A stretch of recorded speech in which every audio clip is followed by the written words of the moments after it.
Hey everyone, my name is Nathan Payne. Welcome back to another episode of Coffee and Crypto. We've got Miles here with us and the research at Blu Games Guild, except you're also here in person with me now, Yes, very exciting. I get to live in El Salvador now.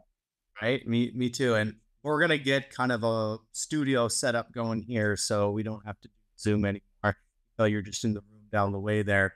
But we got to get some Yep. light set up and the new camera and stuff like that. But we already got all the equipment we need. So looking forward to having some future episodes, outside, maybe by the pool, by the ocean. That would Who be knows? great. Right?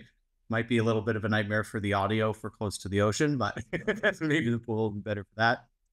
But man, do we have a lot to talk about. I feel like there has been a lot that has happened, especially in this last week, kind of particularly right before Christmas through Christmas, New Year's, what's going on in Web3. I mean, we're starting to kind of see the explosion of the industry. I mean, gaming is the second most popular narrative in all of crypto right now, just trailing behind artificial intelligence.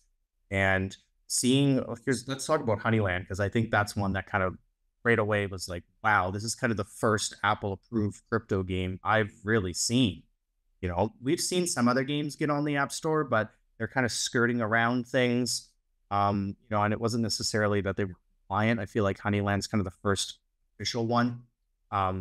So that's been massive, and of course it's going crazy right now. The assets have appreciated quite a bit. The earnings are actually good. And I just think we're kind of seeing the beginning of what's to come with compliance, and let's be honest, the mobile gaming market, to be able to tap into that is massive. I'd say that's almost more important than the PC market.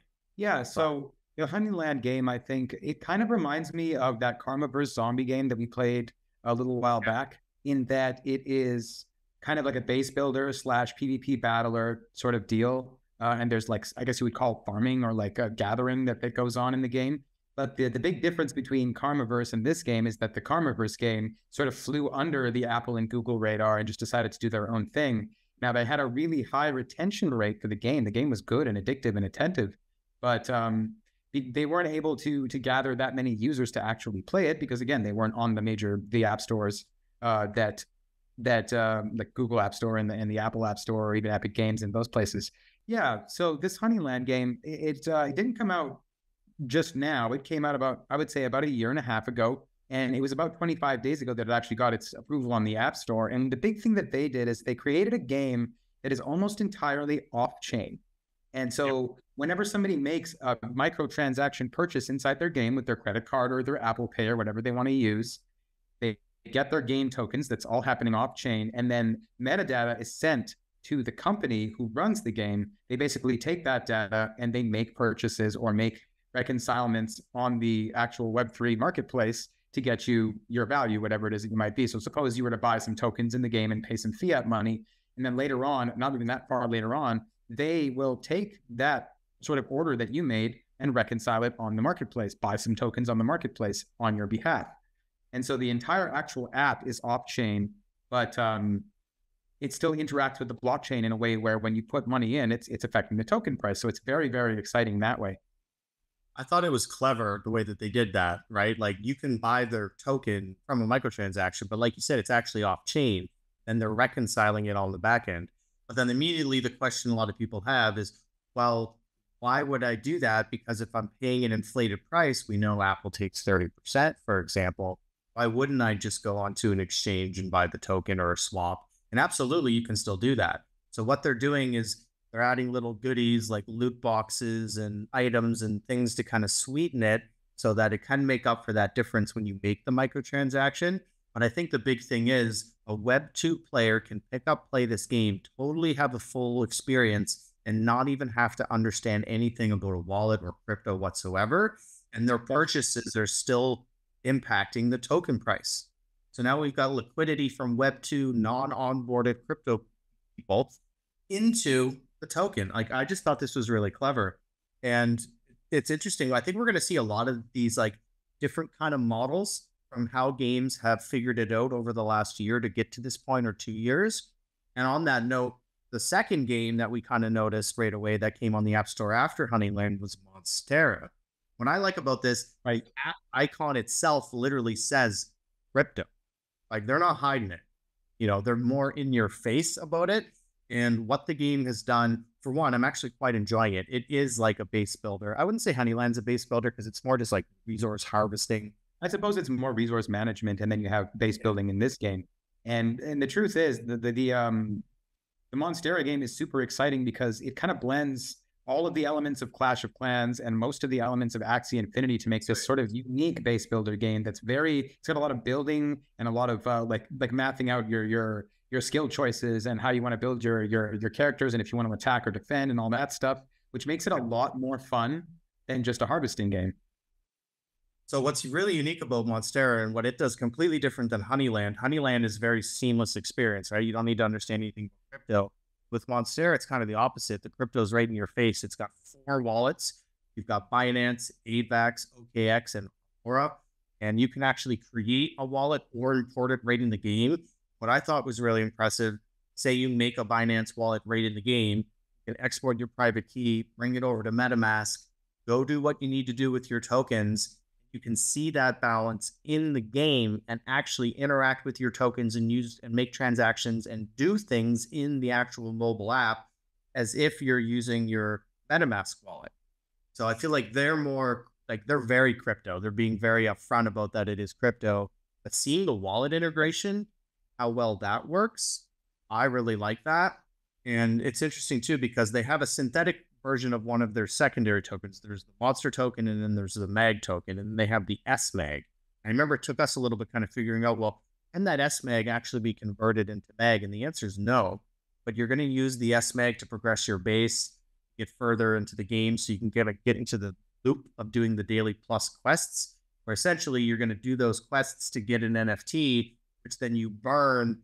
And by burning it, you're in basically a staking pool. And now you're earning their actual mag token passively for the more NFTs that you Yeah, burn. and So it's I like the it's burning kind of rate. interesting that way, because the SMAG token and the MAG token are almost interchangeable inside of the game.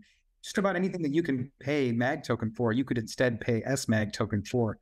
And so I guess the play there is kind of to preserve your MAG tokens in order to try to earn and use your SMAG tokens by actually playing the game. And the other thing that I found that was very interesting about both of these games is that your profile level really determines just how much you can do. And the only way to Yes. raise your profile level is by actually playing the game, which is a really good loop. Now, let's I talk like about that the too. economics for just a second. Both of these games are now listed on the App Store. They both listed sort of around the same time. And we've seen sort of their total value lock, their token prices are pretty average, but their 24-hour volume has skyrocketed. And actually, the Honeyland tokens, the token price has gone up, I think, about 300% since it's on the App Store, very, very much.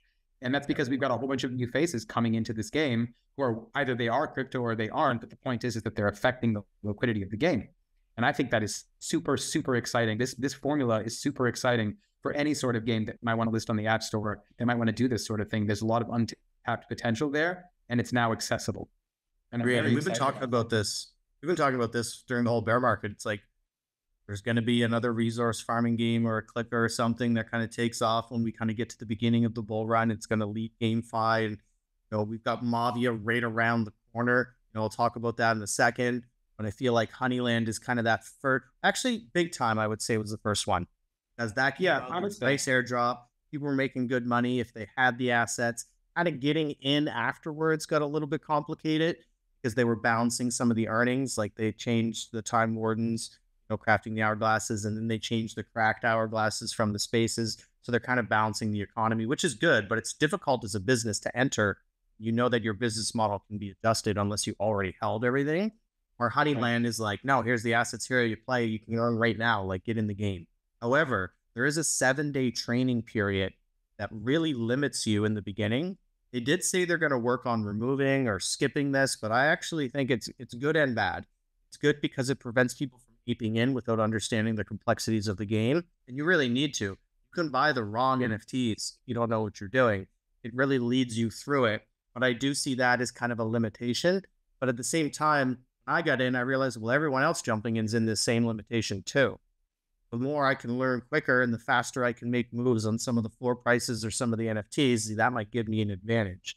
So that's right. But with Mavia, that's going to be the big one this month, in my opinion, because they already have Apple App Store approval. But they literally just announced their AirDrop Pioneer program, which was epic. Yeah. And I mean, this is a huge narrative in gaming right now. Everything is about airdrops. It's really cool to kind of see this becoming more prevalent as a way for projects to give back to their long-term holders and community members. And like Mavia is doing 3% total of their supply. So 30% of the initial 10% that they're releasing, 25 million tokens, are going towards airdrops. So 2% is towards the season one. And then 1% is for like sex listings, airdrops, and stuff. This is awesome. Right. So, we've held this for a really long time. A lot of people have, but I'm just excited to see this narrative in the space. It's really a way to kind of give liquidity back and some just thanking people. So now it's all of a sudden like, geez, we've been researching thousands of games, which ones are going to be doing airdrops? How is that narrative going to keep transforming? I feel like we've got our work cut out for us right now and moving forward, but it's exactly what we love to do. And I'm excited kind of following this trend. It's a great marketing engine right now for airdrops. I mean, that's going to bring Absolutely Web3 users. Then these games can focus on the Web2 marketing aspect too, which is your traditional cost per player acquisition, running ads on all the socials, doing things like that. I'm just really excited because I feel like we're finally seeing the bridge between Web 2 and Web 3, which we've been talking about for what feels like forever. But now we're actually seeing it in action. And games that are ready now are the ones that are going to lead this next bull run.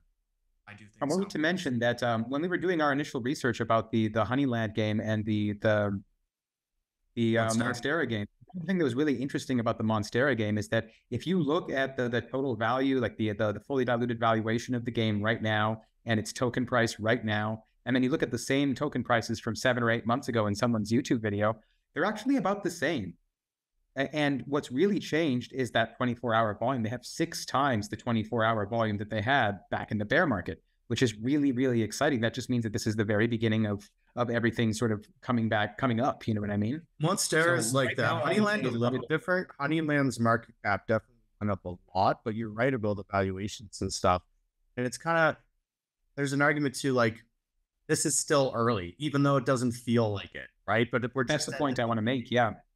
Right. So if these games are doing this now, and I mean, Monstera's token was pumping as well. The iOS launch was big news for that. I mean, they don't even have a Discord, which I find is interesting. They're through Telegram.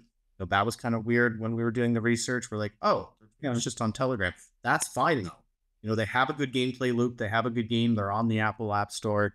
I mean, all these companies that during the last bull run got the VC funding and actually spent the money where they were supposed to and developed the project smart with their money.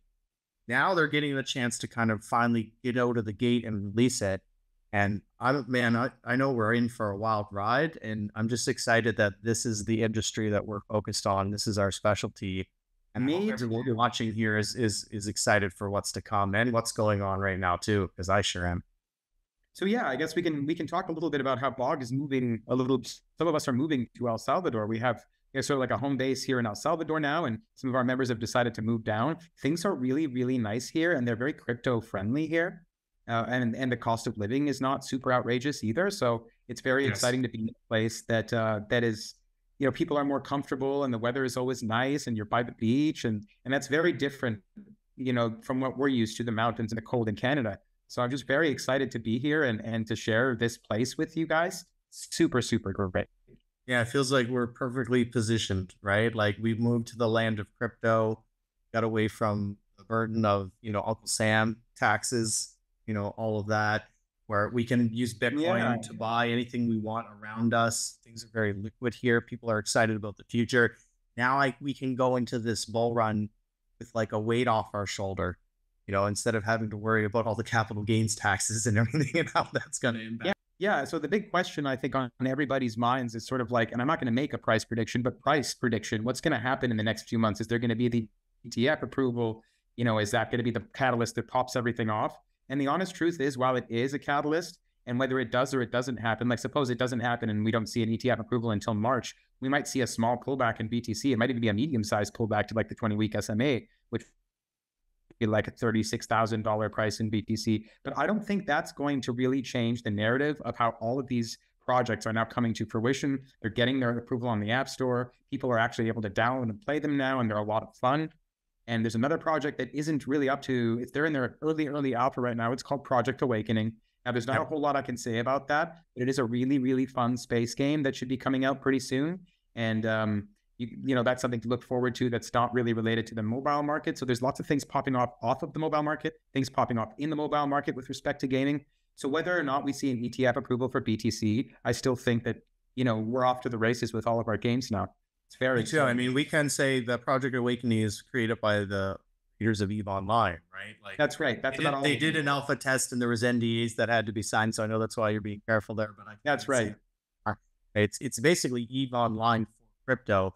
What's really cool is you can even write and deploy smart contracts on their network. Yes. Wasn't sure if I was able to say that yet, but it's very exciting.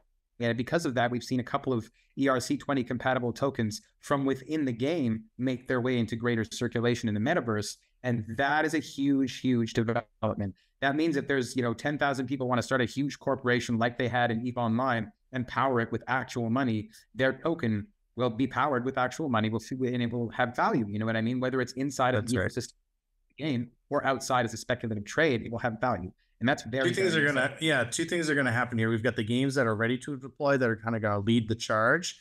And then there's going to be this huge injection of new capital coming in kind of for the next round of games to start being built for the future one. I mean, we even have Shrapnel.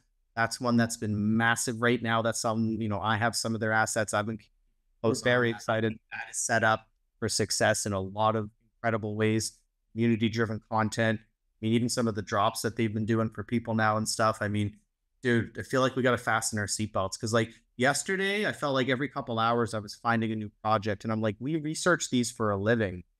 How am I still like new game? And it's really exciting as we've prepared for this. I feel like this is what we've been training for, and we've put. I honestly think I worked at 12 in the last 2 years. Yesterday, I'm sorry I interrupted you. That's okay. I honestly think I worked a 12 or a 14-hour day yesterday, just going through all these new things and trying to digest them. And the other thing that's super exciting is the Pixels game that people have been talking about a lot. And I wanted to mention that really briefly. The thing that I'm super excited about with that game is not their tokenomics model or anything about their actual game. Their game is pretty fun and it has use cases and it's kind of built in like a, create your own experience Roblox type fashion where you can own lands and make your own sort of mini games and things that happen on your lands, or you can do farming on your lands and that whole thing. But the most exciting thing is that they're really pushing for interoperability with other projects' NFTs. And more so than any other project that I've ever seen. So, they were talking about you being able to use your lands from Sunflower Land and as a land inside of this game, or maybe your Axies from Axie Infinity as an avatar inside of the game. And then having, the whole ecosystem of player-driven content, it combined with that is just super, super exciting. It ties into the airdrop thing, right? We watched the pixel land go from like 0.34 all the way up to 2, like 1.7, 1.8, right. Because people know holding the land, you're going to get a drop of the pixel. So that kind of ties into that whole airdrop narrative that's going on right now. Yeah. They did good marketing too. Like I liked the awareness campaigns that they did. I remember seeing it right on CoinGecko. It was popping up in my place, on my face in a lot of different places. I'd say that's probably the most popular game right now. You've got Pixels, you've got Honeyland, which is just blowing up. That's getting a lot of attention. I've actually made some videos for that are coming out pretty soon. If one or two have already dropped, and I'm still playing it right now. I'm enjoying it. We've got Mavia, Shrapnel, dude. There's so many on the list right now. It's just like, let's get ready. This is going to be a wild year. Yeah, I can't wait. Well, thanks so much for joining me to talk about this. It's been a little bit since we got on because we had the Christmas holidays and stuff. We'll definitely be back every week for everyone watching. We appreciate all the viewers and we know you guys enjoy this content quite a bit from us. We'll also be getting some other project leaders and maybe other people from our community on to talk. And we'll see you all in the next video. Until next time, cheers.